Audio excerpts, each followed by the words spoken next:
Tá pensando em montar um home office, mas acha que é tudo muito difícil? Ou ainda você já até tentou começar a trabalhar em casa, mas tá sempre se distraindo, não consegue um local adequado para trabalhar e já tá pensando em desistir? Calma, fica comigo nesse vídeo que eu vou te mostrar 8 dicas indispensáveis para você aprender a trabalhar muito melhor no seu home office. E se você ficar comigo nesse vídeo até o final, prometo te dar uma dica bônus que vai valer a pena, principalmente se você for mãe, assim como eu.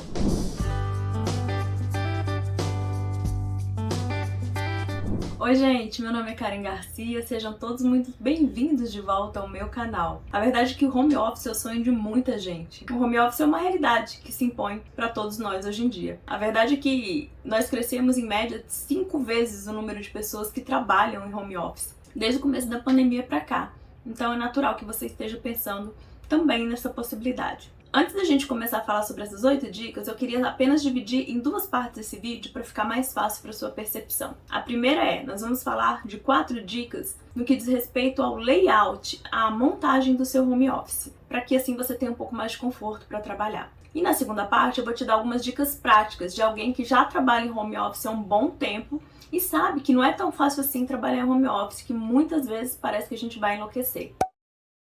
A primeira coisa que você precisa saber é se o seu home office vai ser fixo ou se ele é um home office móvel. Eu te aconselho fazer um home office fixo, mas tem pessoas que não conseguem trabalhar assim porque elas dividem aquele espaço com os filhos, com os pais, enfim, é aquele mesmo espaço que você põe a mesa para o almoço. Nesses casos, a dica que eu te dou é, pense em considerar comprar um gaveteiro, daqueles móveis onde você guarde todos os seus objetos ali dentro, um estojinho com o seu material, agenda, enfim, tudo o que você precisa, inclusive até notebook, e aí você possa sempre carregá-lo na hora em que você for trabalhar. Pensa nessa dica de um gaveteiro com rodinha, ou ainda de uma caixa daquelas bem reforçadas que você possa guardar tudo, inclusive um estojo ali dentro. Caso o seu home office então seja o home office fixo, que seria o ideal, a primeira dica nesse caso que eu te dou é: considere a luz desse espaço que você vai escolher. A iluminação é muito importante na hora de você escolher um espaço de trabalho. Além da claridade de facilitar muito ao estudo, ao próprio trabalho, quando a gente tem a luz natural, a gente tem aquela troca com o ambiente e fica mais gostoso estudar. Se você tiver uma vista bonita, então melhor ainda. Então considere a luz natural na hora de você escolher aquele lugar onde você vai definir o seu home office. A segunda dica que eu te dou é: pense nas tomadas. Pense no lugar. Se no lugar que você escolheu hoje tem tomadas para você trabalhar. É muito comum às vezes a pessoa querer montar aquele espacinho dela, mesmo que pequeno, num cantinho ali da casa e esquecer que ele não tem tomada nenhuma. Daí ela sai com aquela extensão andando pela casa toda. Pense se esse lugar tem tomadas ou se você consegue contratar um profissional ou você mesmo para fazer essa instalação para você. Então a segunda dica é: considere as tomadas. A terceira dica que eu te dou tem a ver com o mobiliário. O mobiliário é fundamental e às vezes a gente economiza muito no mobiliário e esquece que ali a gente vai passar um bom tempo e precisa realmente estar confortável. Então, no que diz respeito às mesas, é interessante você verificar se aquela mesa é uma mesa mesmo solta, que a mesa ela é móvel. Então, ela pode ser aquela mesa de cavalete ou ela pode ser uma mesa retangular, que você pode colocar no meio do espaço, inclusive, por que não, se você tiver um local específico para o seu home office. Ainda com relação às mesas, você pode ter a bancada, que é tipo essa aqui que eu tenho no meu home office. A bancada, ela é fixa. Só que quando a gente fala da bancada, é interessante notar que geralmente ela fica de frente para a parede, ou seja, é como se você estivesse naquela posição de castigo, você está sempre olhando para trás. Talvez essa não seja a situação ideal. Então considere, ainda que quando se fala de bancada, numa bancada perpendicular, porque ela sai de dentro da parede, você tem a visão para frente e ainda tem uma visão nos fundos. E sobre o fundo do seu home office também é muito importante dizer que, considerando que a gente faz reunião toda hora ou que a gente grava vídeo, o fundo não pode ser deixado de lado. É muito comum que a gente embeleze muito a frente de onde a gente trabalha e esqueça do fundo do nosso home office, aquilo que está passando para as pessoas, e aí a sua apresentação realmente é muito importante. Ainda com relação às mesas, eu fiz uma pesquisa para ver o que os profissionais, arquitetos e designers realmente indicam nessas horas e vou te dar aqui as metragens importantes para que você considere na hora de fazer o home office. Quando a gente fala da mesa, é importante que ela tenha no mínimo 60 centímetros. Menos do que isso, você vai ficar muito apertado, é muito estreito. Então, 60 centímetros é o mínimo que você precisa considerar para ter um certo conforto. Se você falar na altura daquela mesa, coloque ela entre 70 e 75 centímetros. Isso para uma altura de uma pessoa mediana. Pode ser que você precise um pouco mais, um pouco menos, mas em média 75 centímetros. E quando a gente fala da espessura da sua mesa, pense em no mínimo 50 centímetros. 50 centímetros é um espaço bom para que você coloque seu notebook, um copo, o seu mouse. Então, com relação às medidas, eu acho que é isso. 75 centímetros para altura, 60 no mínimo para largura e 50 centímetros no mínimo para profundidade da sua mesa, ok?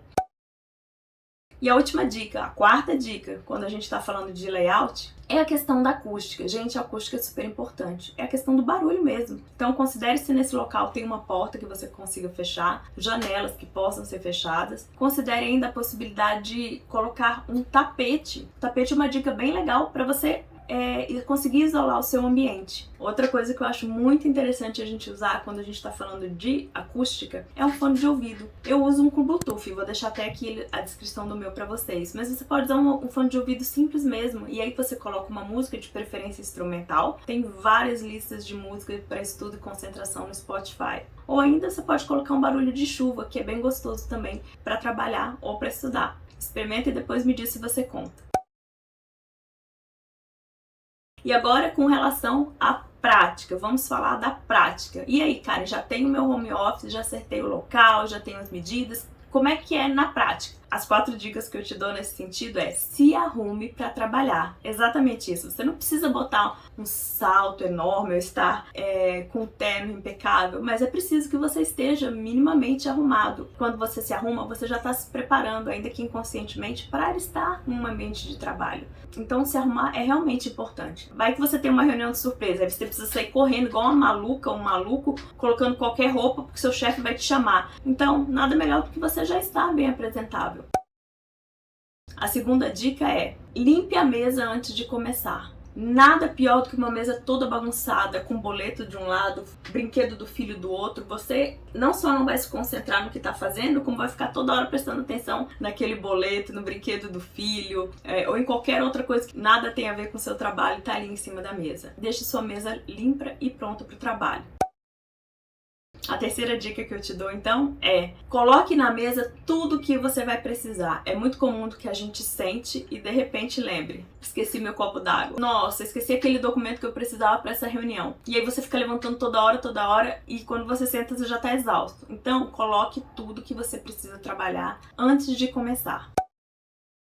E a quarta dica é: negocie com você mesma pausas. As pausas são importantes para que o seu cérebro oxigene e para que você saiba que tem um momento de descanso, tem uma luz no fim do túnel. Você não senta para trabalhar e fica ali 5 horas seguidas sem fazer mais nada, sem falar com ninguém. Então, faça pausas de tempos em tempos, programe essas pausas, elas vão fazer toda a diferença para você. E para você que ficou comigo até o final, uma dica que eu uso aqui em casa: faça como eu. Coloque uma plaquinha na porta do seu quarto e negocie com a família, com as crianças. Mostre que naquele momento o papai ou a mamãe estão trabalhando, então vai estar o não perturbe, o ocupado. E quando você estiver livre, sim, você vai poder ficar com eles. Aos poucos, as pessoas da família vão se conscientizando que aquele é seu momento de trabalho e, paulatinamente, elas vão parando de te interromper. Então, pessoal, por hoje é isso. Eu espero que vocês tenham gostado desse vídeo. Me conta aqui no canal o que você achou, se você tem alguma dica pra me dar também que trabalha em home office. E se você gostou, dá seu like. Não se esquece de se inscrever no canal, porque toda quinta-feira, às 9 horas, a gente se encontra aqui pra mais um vídeo. Tchau, tchau!